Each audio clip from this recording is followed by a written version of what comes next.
What does the Promised Land Project mean to Huron? To the college in particular, it's really important because the college is still discovering its own history, and its own identity is connected with the 19th century figures and folks like the abolitionists.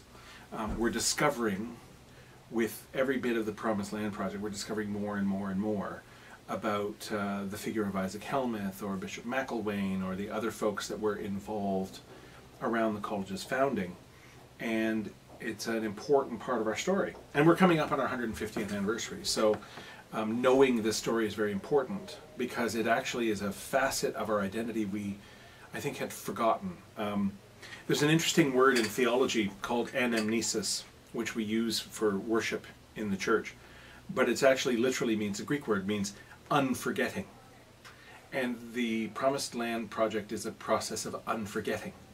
We're unforgetting bits of our history which were back in the 1860s, just everyone understood them to be true, everyone understood that that was who we are, this is what the attitude was, and so we're unforgetting that.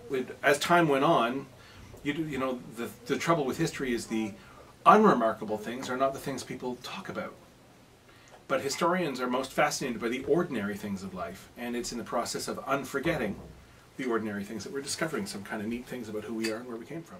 How does the CBL Community-Based Learning Project influence your view of the discipline of history? Okay, so in regards to influencing, I'm not sure if it influenced as much as it did give me a deeper understanding of the discipline itself, shown me where history has come since its antiquity to now. It's really interesting to see that transition. I never really realized it. With history, there's a taken for grantedness that history is what it is and we just see it from our eyes, but you have to realize that the way we view history is very different than it was 100, 200, 300, 1,000 years ago. So that transition to now is really cool, and it's interesting to kind of think about where it's going to go from here. So in your opinion, how does the Community-Based Learning Project influence the discipline of history?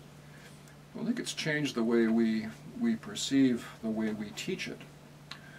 There have always been projects that have taken students out of the classroom and into other places, but community-based learning is a kind of philosophy of approach to learning. It says it's not only good, it's probably even better than that for students to be involved in the community. You know that my students sometimes have to go out and do interviews with people to do that first term second year history project.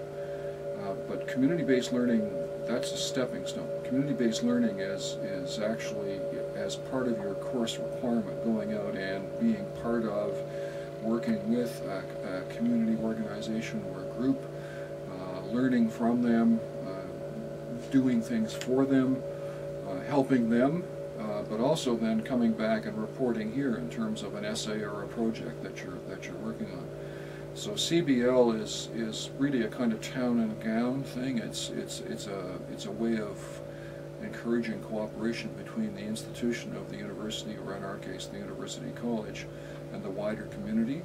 And the sense is that students will be the beneficiaries of that in some philosophical sense, I guess, but also in a very practical way. Often, I think the hope is, in perhaps more practical disciplines, that these placements might lead to something kind of semi-permanent. Or community-based learning projects impact or influence students?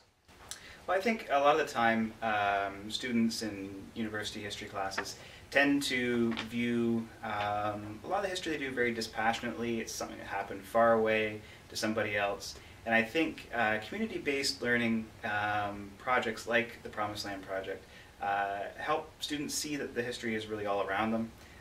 They can see the people that are descended from the subjects they're studying. They can see the remains of those things. It isn't just something abstract in a book. And it also helps them to connect it and realize these are real people that lived real lives. How does the community-based project impact / influence the students involved? Well, community-based learning, it's on the one side about having students be engaged in the classroom so that they have the opportunity to take what they're learning in the classroom and apply it outside of the classroom. to strengthen what they've learned. But I think another aspect of what the students take away doesn't necessarily directly relate to the discipline. I think having community-based learning gives them an opportunity to put into practice some of the transferable skills that they're acquiring through a liberal arts education. So for example, when you're working on a project in a community-based learning capacity, then you're having to do some project management skills, some communication skills, you're organizing events, you're doing videos and video editing and interviewing and all of these types of skills that you're getting an opportunity to practice as a part of the curriculum, but those skills are going to be the skills that you're going to be able to take with you forward into a career in all sorts of different areas. So one, it helps with their academic learning and I think really retaining information, because when you've experienced things, you don't forget it as easily. And then two, when you've actually gone out there and used some of your skills, then you start to understand who you are, what you enjoy doing, and that's going to help inform your career decisions. Would you do another CBL project? Why or why not?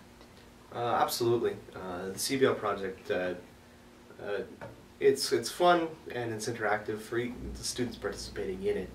I mean, certainly it beats doing an essay. But in a lot of ways, it allows you to look at the history in more than just a flat paper sense where you're flipping through the books and trying to figure out what's going on.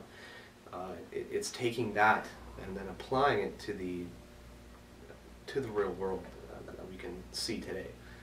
That I think is probably the most interesting part about the project that I find. What do you think the pros and cons of the CBL project are? I'm going to start it with some pros, and I'm going to say that the really good thing about the CBL project is that it's, as I said before, it's again and again, it's very hands-on, which is great. And it definitely allows history to kind of come alive and you to work with it. And to make connections with other people and maybe make them aware of history. Some of the cons would be, as we've discussed before, that it's kind of harder when you don't have as much credibility as a young historian. Like when you're kind of a younger person, you're coming in and saying you're doing things like you're just an undergraduate student, you don't have as much credibility, or in our case, you might not have as much traffic coming to your blog because you aren't, you know, an established historian or part of an established organization, like a research organization.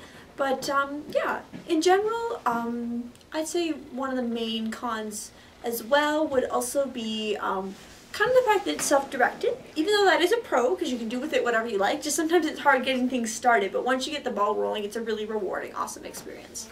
A sidebar to that would probably be the experience aspect of it, which she was talking about. As young historians, we don't always have that experience that people who have been in the field for a long time have, and that can easily be turned into a pro because of this project. We're gaining the experience to actually do this kind of work.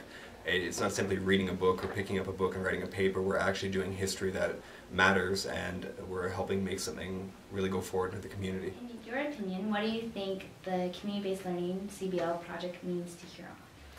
I think it's a really good means for doing a couple of things at once. First of all, getting our students out of the classroom and away from the books into something more potentially relevant, potentially immediate, for them to actually be talking to people, to be working with, depending on the nature of the project, but as we were just saying a minute ago, to talk to people in the community who have shared a part of the history that you're studying and get their perspectives.